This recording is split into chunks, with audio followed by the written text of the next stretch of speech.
Indonesia adalah sebuah organisasi nasional yang bergerak di bidang sosial dan kemanusiaan.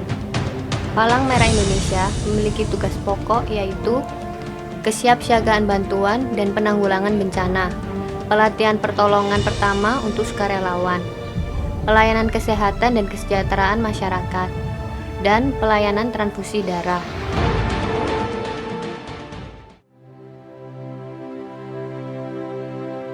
Sejarah Palang Merah Indonesia Kabupaten Malang tak terlepas dari kejadian pemberontakan di Desa Peniwen, yang awalnya hanya ada Palang Merah remaja yang membantu para korban perang.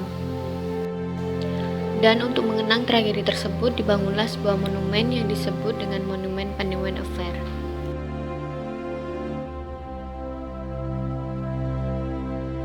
Monumen Peniwen ini dibangun pada masa pemerintahan Bupati Edi Slamet.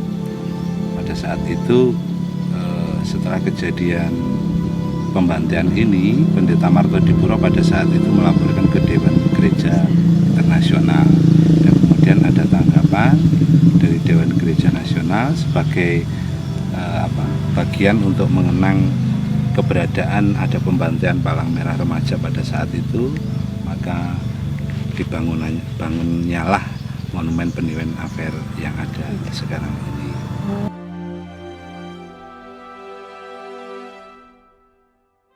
Karena merasa bahwa tentara Belanda dengan agresi militer yang kedua itu, mereka melihat bahwa dianggapnya di sini adalah markas Brigade 16 Kawi Selatan itu, mereka tidak menemukan pejuang di sini. Akhirnya secara membabi buta mereka menembaki warga sekitar sini yang dianggap menutupi keberadaan pejuang, termasuk anggota dari Palang Merah Remaja yang melayani pengobatannya di Panti Husodo ini. Mereka dianggap juga menutupi. Akhirnya karena kemarahan mereka mengundang mereka untuk keluar dan terjadi pembantaian seperti itu.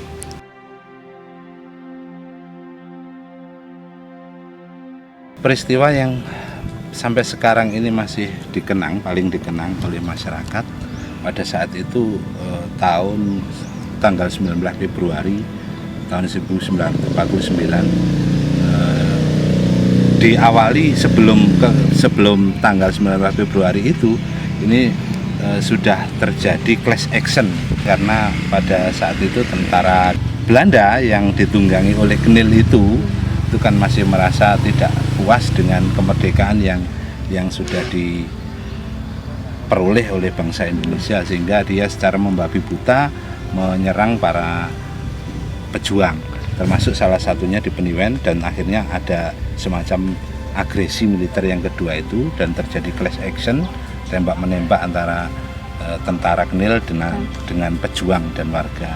Ya, akhirnya juga disasar di Peniwen ini, dianggap bahwa karena ini dianggap basisnya tentara Kawi Selatan itu tadi, ya, Kawi Selatan tadi, makanya sampai ke sini, dan di sini tidak ditemukan pejuang itu. Secara membabi buta juga mereka menembaki, ada sebagian warga sini yang dianggap mereka menutupi keberadaan pejuang, ditembaki, ada 5 korban kalau tidak salah. Terus kemudian karena tidak ditemukan, mereka datang ke panti Husodo ini, ke balai pengobatan ini, dan mereka juga tidak menemukan tentara atau pejuang itu.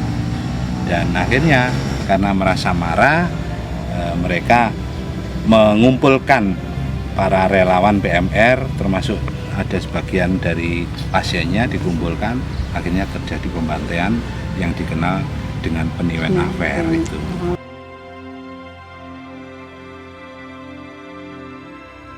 Awal terbentuknya Palang Merah Remaja di sini karena di daerah Peniwen ini, di Desa Peniwen, wilayah Kromengan dan Peniwen khususnya, ini kan menjadi markas tentara Brigade 16 Kawi Selatan. Dan karena memang di sini dirasa perlu ada bantuan untuk kesehatan, termasuk di dalamnya di sini akhirnya berdirilah sebuah panti pengobatan atau rumah sakit pengobatan pada saat itu yang bernama Panti Wisodo. Dan dengan adanya itu maka otomatis dibutuhkan bantuan-bantuan perawat, termasuk salah satunya adalah perawat yang berasal dari relawan Palang Merah Remaja pada saat itu.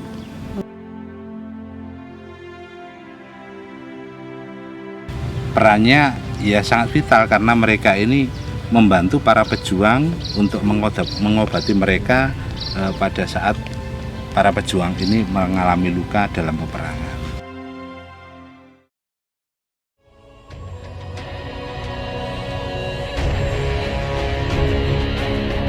Dalam operasi kemanusiaan, PMI memiliki program kerja.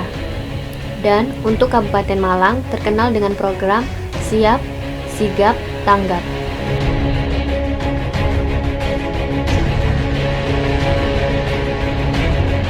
Dalam melaksanakan tugasnya, PMI berlandaskan pada 7 prinsip dasar gerakan Palang Merah dan Bulan Sabit Merah, yaitu kemanusiaan, kesukarelaan, kenetralan, kesamaan, kemandirian, kesatuan, dan kesemestaan.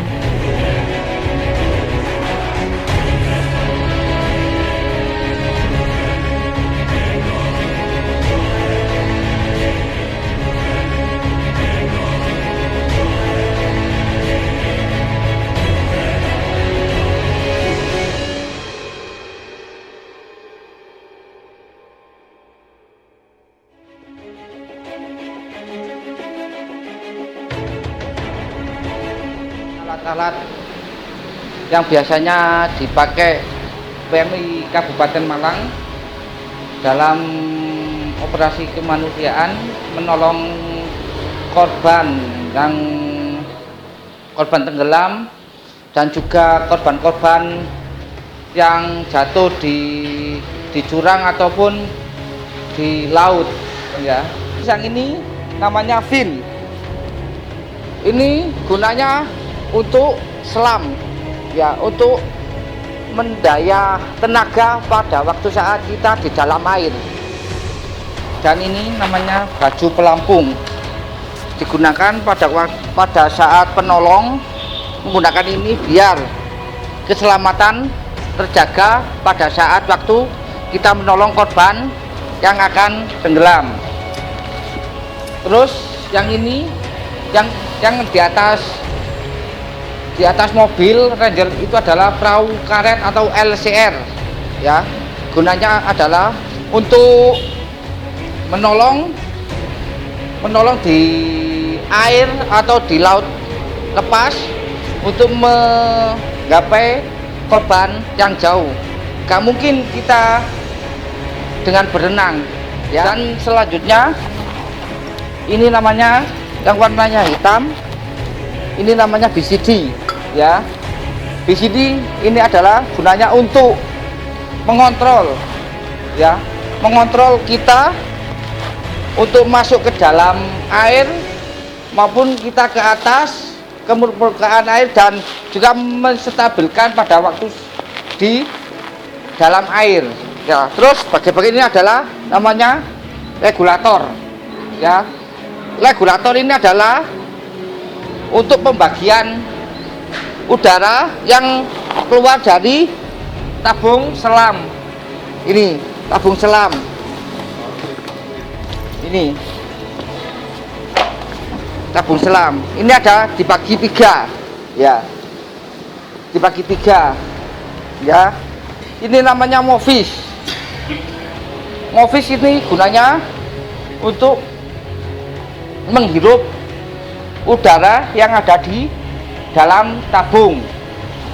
Terus yang kedua adalah manometer. Manometer di sini ada 2 ya. Yang pertama manometer yang atas ini untuk mengukur kedalaman kita pada waktu saat kita nyelam. Terus yang kedua ini adalah tekanan oksigen yang ada di dalam tabung.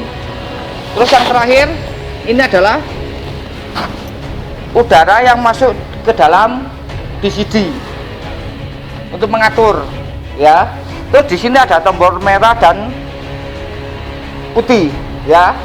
Untuk yang merah ini di tombol pada saat kita akan naik ke atas.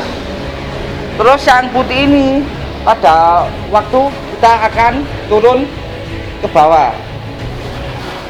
Ini yang warnanya hitam, ini namanya akan mantle, ya. Gunanya untuk tali jiwa, untuk penolong, untuk mengevakuasi korban, ya. Ini namanya Yumar.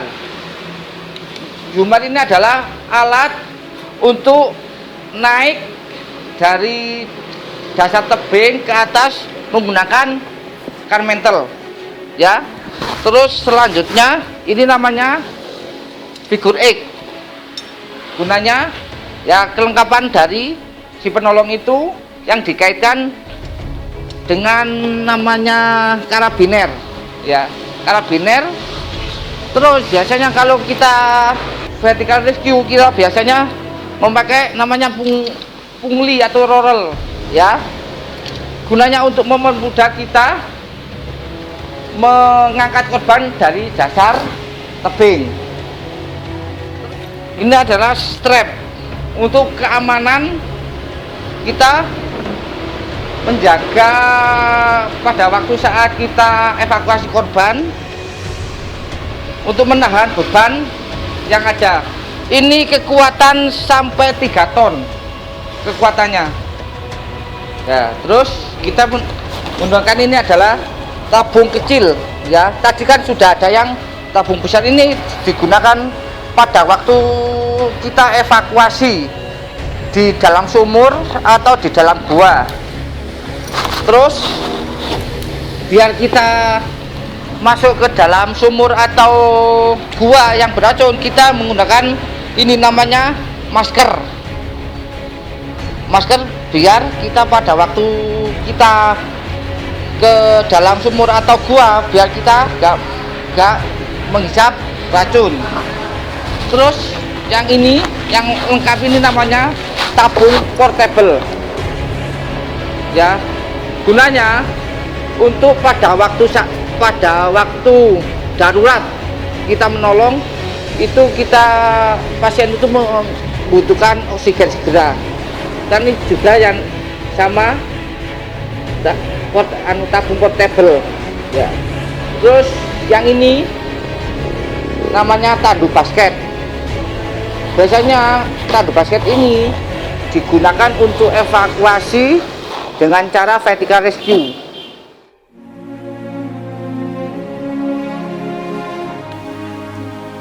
Program Siap Sigap Tanggap bisa berjalan dengan lancar karena adanya dukungan para relawan yang sebelumnya telah mendapat pendidikan dan pelatihan mengenai kebencanaan.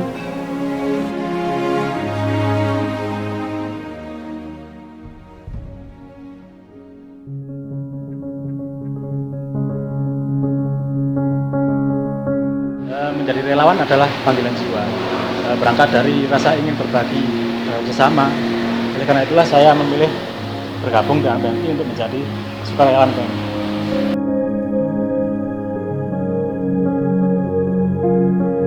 PMI adalah organisasi kemanusiaan yang memberikan bantuan kepada manusia tanpa memandang latar belakang mereka, baik agama, suku maupun yang lain. Oleh karena itu saya memilih PMI karena PMI bisa diterima oleh semua elemen masyarakat. Suka duka selama menjadi relawan ialah, kalau sukanya mungkin terlalu banyak, mungkin diantaranya menambah teman, saudara. Untuk dukanya saya kira hanya beberapa, mungkin di waktu kita menempuh waktu atau yang terlalu lama atau situasi yang sulit mungkin itu. Tapi menurut saya sudah terlalu banyak sukanya di PMI.